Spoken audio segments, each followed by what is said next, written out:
नमस्कार दर्शक बंधु आज राशिचक्र कार्यक्रम को आपण मानकु स्वागत जनाऊछु। आसंतु जानिबा आज राशिचक्र विषय रे। प्रथमे आसंतु जानिबा राशिचक्र प्रथम राशि मेष राशि विषय रे। मेष राशि रे जन्म ग्रहण करिथिबा व्यक्ति मानकर पंचम स्थान रे चंद्र गोचर करुथिबारु शुभ फल मिलिबो।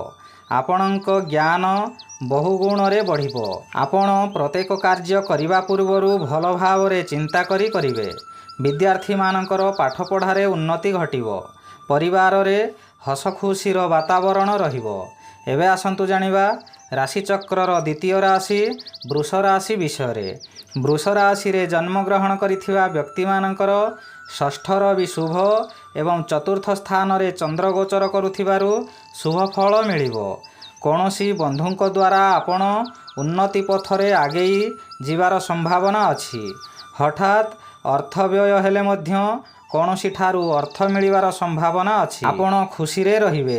मानसिक शांति मिलिबो। कौनसी शुभ खबर पाई दूर यात्रा करिवार संभावना अछि।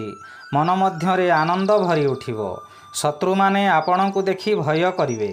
एबे आसंतु जानिबा राशिचक्र तृतीय राशि मिथुन राशि विषय रे। मिथुन राशि रे जन्म ग्रहण करिथिबा व्यक्ति मानकर तृतीय स्थान रे चंद्र गोचर करुथिबारु शुभ फल मिलिबो। तृतीय चंद्र बलवान चंद्र होइथिबारु आपणक स्वास्थ्य रे उन्नति घटिबो। पूर्वरु थिबा रोगमान अपसरी जीवा सहित शरीरर तेज वृद्धि हेबो। जे कोनोसी कार्य करिबाकु चाहिबे सेथिरे सफलता लाभ करिवे। हठात कौनसी शुभ खबर पाई मनरे बल वृद्धि हेबो। व्यवसाय रे लाभवान हेबार संभावना अछि। एबे आसंतु जानिबा राशिचक्र चतुर्थ राशि कर्कट राशि विषय रे। कर्कट राशि रे जन्म ग्रहण करिथिबा व्यक्ति मानकर घातचंद्र भोग हेउअछि। घातचंद्र सर्वदा अशुभ कराइबो। घरे बाहारे एवं प्रत्येक स्थान रे आपण अपदस्थ पाइबे। बहु परिमाण रे व्यय हेबो।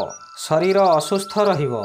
व्याकुलित होई दुर्घटनार शिकार होई पारंती।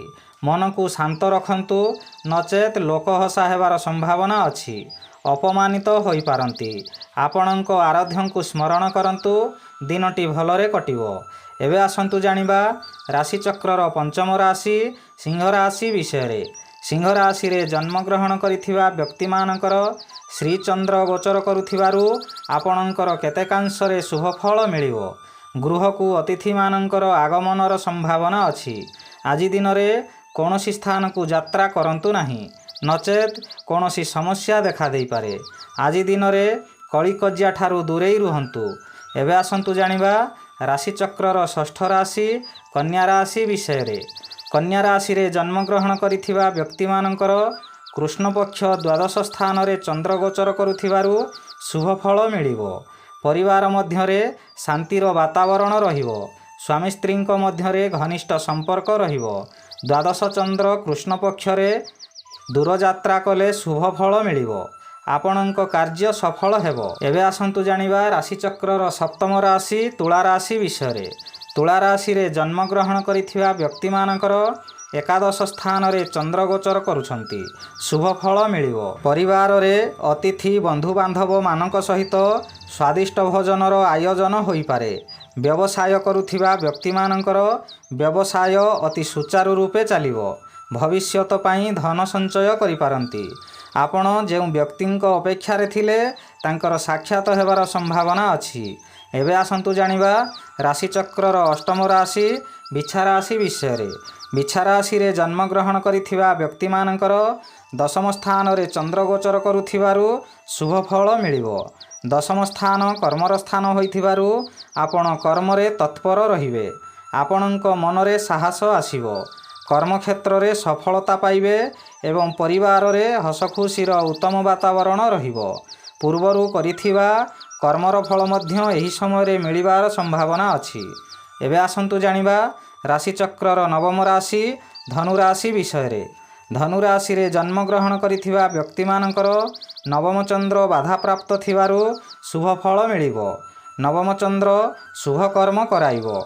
आपण जेउ कर्म पूर्वरु आरंभ करिथिले सही कार्य एबे पूर्ण हेबार संभावना अछि। कौनसी अनुष्ठान रे आर्थिक साहाय्य करी विभिन्न जगारू प्रशंसा पाइबार संभावना अछि। ପରିବାରରେ ହସ ଖୁସିର ଉତ୍ତମ ବାତାବରଣ ରହିବ। ଏବେ ଆସନ୍ତୁ ଜାଣିବା ରାଶିଚକ୍ରର ଦଶମ ରାଶି ମକର ରାଶି ବିଷୟରେ। ମକର ରାଶିରେ ଜନ୍ମଗ୍ରହଣ କରିଥିବା ବ୍ୟକ୍ତିମାନଙ୍କର ଘାତଚନ୍ଦ୍ର ଭୋଗ ହେଉଥିବାରୁ ଅନେକ ଅସୁବିଧାମାନ ଦେଖାଦେବ। ଆଜି ଦିନରେ ଆପଣ ଯେଉଁଠାକୁ ଯିବେ ସେଠାରେ କଳହ ସୃଷ୍ଟି ହେବାର ସମ୍ଭାବନା ଅଛି। ଆପଣ ବ୍ୟାକୁଳିତ ହୋଇପଡ଼ିବେ। ଯିବା ଆସିବା ସମୟରେ ସତର୍କ ରହିବାକୁ ଚେଷ୍ଟା କରନ୍ତୁ, ନଚେତ୍ ଦୁର୍ଘଟଣାର ଶିକାର ହୋଇପାରନ୍ତି। ଆପଣଙ୍କର ଆରାଧ୍ୟଙ୍କୁ ସ୍ମରଣ କରନ୍ତୁ, ଦିନଟି ଭଲରେ କଟିବ। ଏବେ ଆସନ୍ତୁ ଜାଣିବା ରାଶିଚକ୍ରର ଏକାଦଶ ରାଶି କୁମ୍ଭ ରାଶି ବିଷୟରେ।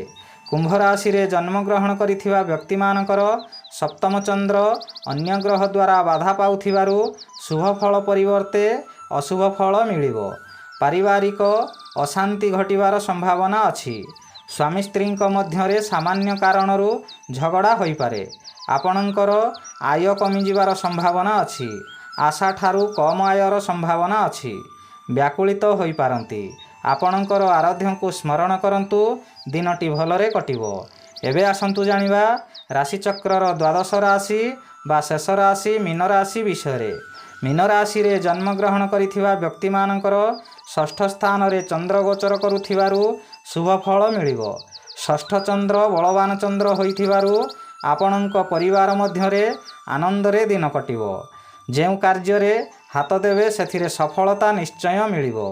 ବ୍ୟବସାୟ କରୁଥିବା ବ୍ୟକ୍ତିମାନଙ୍କର ବ୍ୟବସାୟରେ ଆଶାଠାରୁ ଅଧିକ ଲାଭବାନ ହେବେ।